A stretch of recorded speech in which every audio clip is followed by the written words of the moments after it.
இந்த வாய் இருக்குல்லங்க, இதனால நமக்கு தரித்திரம், வறுமை வருமா? வறுமைனா என்னன்னு சொல்லுங்க? கஷ்டம், துக்கம், வேதனை, வறுமையான பாதை. இந்த பாதை இந்த வாய் நமக்கு கொடுக்குமா? அது எங்க இருக்குன்னா நீதிமொழிகள் 14வது அதிகாரம் 23வது வசனம் நான் வாசிக்கிறேன் பாருங்க. சகல பிரயாசத்தினாலும் பிரயோஜனம் உண்டு, உதடுகளின் பேச்சோ வறுமையை மாத்திரம் தரும்.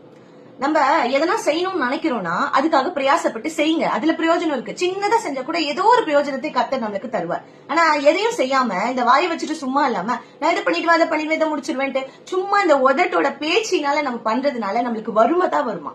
இது நல்லா புரிஞ்சுக்கோங்க.